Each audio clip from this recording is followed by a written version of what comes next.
Kalian pernah nonton film tadi? Ya, film jadul. Selain hitam putih, suara pesolnya pun masih berbunyi disiung, disiung, disiung, disiung, disiung. Kalau kita tidak tahu, tanya ini, atau ini, atau ini, atau ini, atau ini.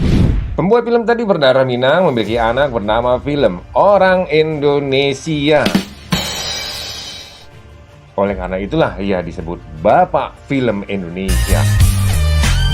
Usmar Ismail, seorang sutradara, seorang wartawan, seorang anggota DPR MPWS, dan juga seorang anggota pengurus besar Nahdlatul Ulama. Usmar berasal dari pasangan Fatimah dan Datuk Temenggung Ismail. Ayahnya seorang guru sekolah kedokteran di Padang. Dari jenjang pendidikan di HIS Batu Sangkar, Usmar kecil melanjutkan ke Mulu Simpang Baru Padang. Lalu dia melanjutkan ke SMA Negeri 1 Yogyakarta. Dan ini catatan seorang Rosian Anwar.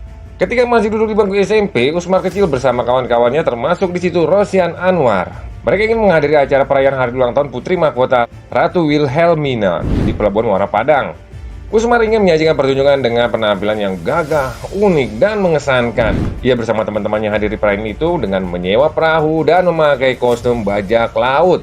Sayang 1000 kali sayang, acara yang direncanakan itu gagal. Usmar bersama kawannya ternyata baru sampai di tempat acara saat matahari terbenam. Dan mereka hampir pingsan karena kelelahan akibat mengayuh perahu.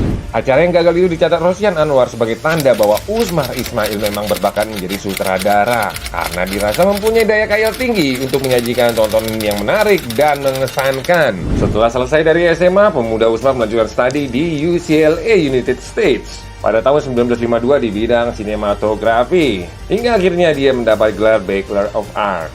Sesudah masa proklamasi kemerdekaan, Usmar menjalani dinas militer dan aktif di dunia jurnalistik di Jakarta. Ia menjadi anggota TNI di Yogyakarta dengan pangkat mayor. Sama dua rekannya, Samsudin Sultan Makmur dan Rinto Alwi. Mereka mendirikan surat kabar yang diberi nama Rakyat dalam bidang keredaksian dan kewartawanan. Pria yang pada 20 Maret 2018 dikenang oleh Google via Doodle pada perayaan ulang tahunnya ke-97 itu pernah menjadi pendiri dan redaktur beberapa surat kabar seperti Harian Pos, majalah bulanan Arena Yogyakarta, Gelanggang. Ia juga pernah menjadi ketua Persatuan Wartawan Indonesia atau PWI.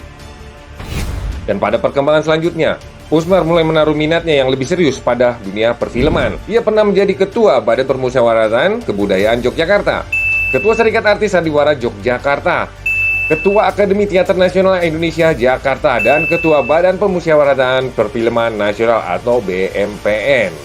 Pada tahun 1962, tokoh ini mendapatkan Piagam Wijaya Kusuma dari Presiden Soekarno. 7 tahun kemudian, Usmar menerima anugerah seni dari pemerintah Republik Indonesia. Setelah itu, Usmar jatuh sakit di rumahnya akibat pendarahan otak. Usmar Ismail meninggal pada tanggal 2 Januari 1971 di Jakarta. Ia dimakamkan di TPU Karet Bifak, Jakarta. Setelah meninggal, dia diangkat menjadi warga teladan DKI Jakarta. Dan pada Hari Pahlawan, 10 November 2021, Presiden Republik Indonesia Haji Insinyur Joko Widodo menganugerahkan gelar Pahlawan Nasional kepada Usmar Ismail itu atas baktinya kepada negara pada bidang perfilman. Demikian kisah singkat dari Usmar Ismail, di mana filmnya berjudul Darah dan Doa itu diangkat sebagai film nasional pertama di Indonesia.